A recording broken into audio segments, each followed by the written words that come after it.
Perkenalkan, nama saya Gerardian Valerio Prananda bersama rekan saya Nathan Cendana. Pada kali ini kita akan melakukan wawancara di Hotel Aston Kemayoran untuk memenuhi tugas pariwisata berkelanjutan dari Pak Meitolo Hulu.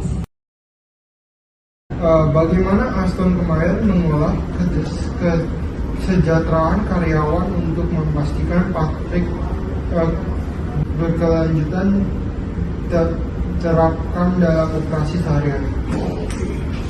Oke, untuk karyawan itu tentunya kami akan melakukan satu, yaitu melengkapi mereka dengan training yang baik.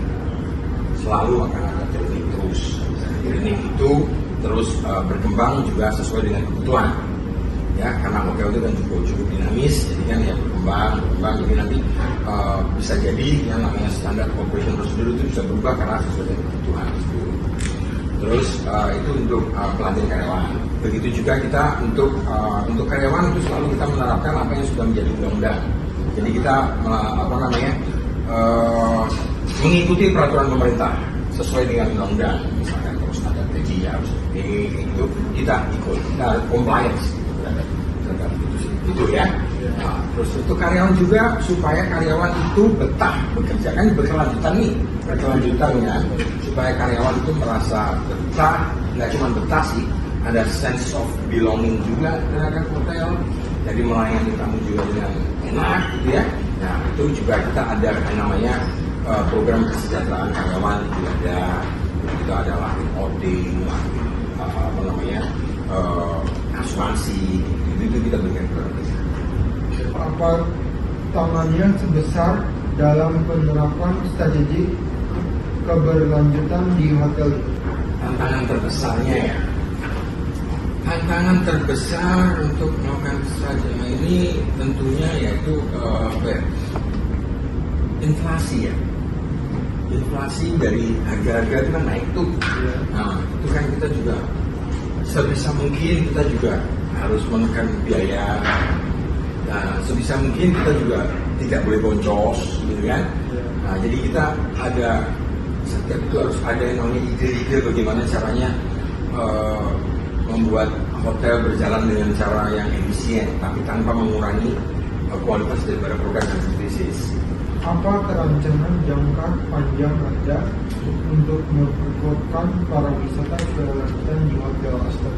Kalau untuk jangka panjang pariwisata itu kan luas ya, dan hotel itu adalah salah satu dari bagian daripada pariwisata.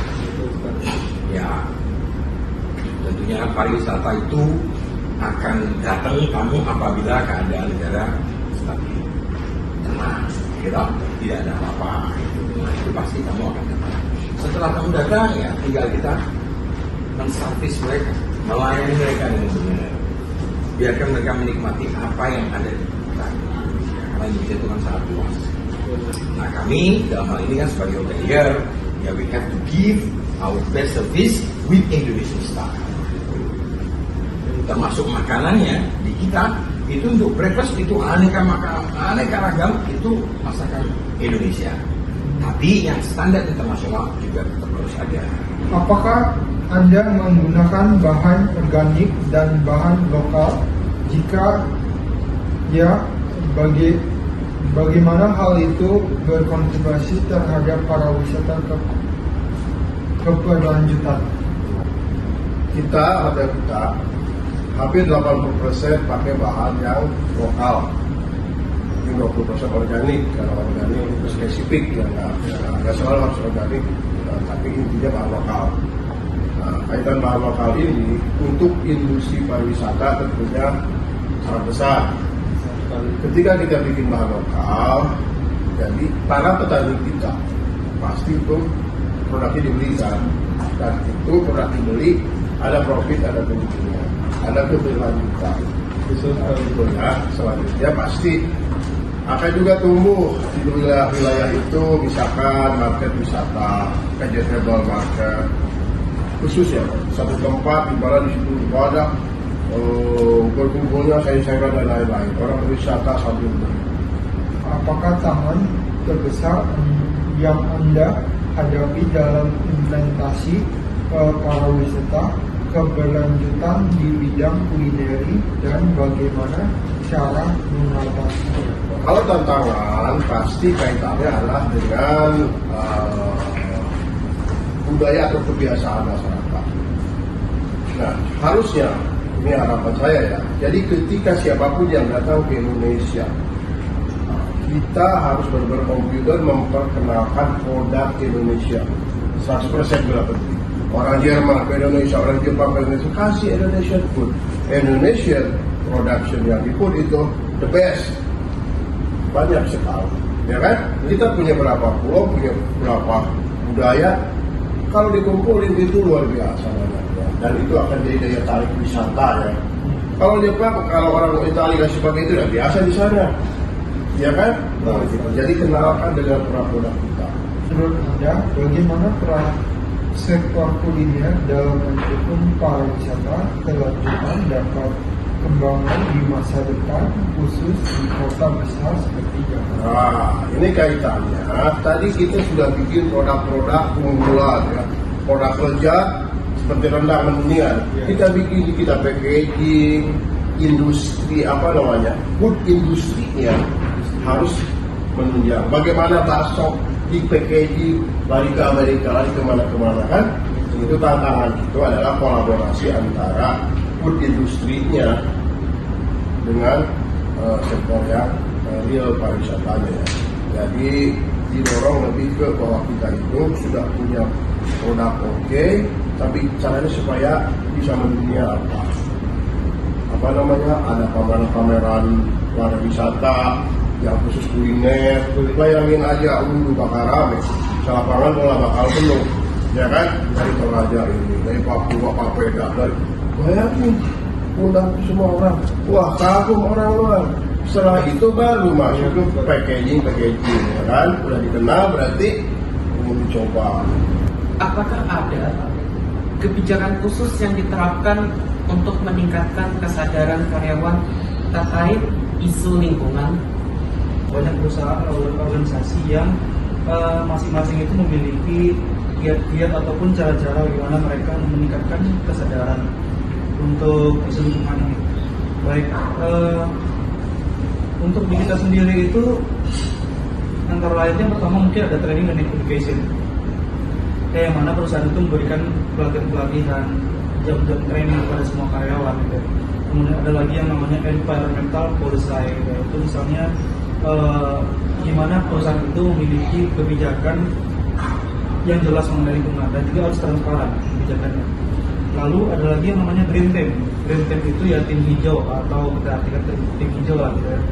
Yang mana itu perusahaan membentuk tim yang fokus untuk bekerja dalam perawatan lingkungan. Lalu setelah kita training, setelah kita memberikan kebijakan soal environment policy dan juga membentuk yang namanya green team itu, kita melakukan monitoring dan kita ada evaluasinya. Jadi kita lakukan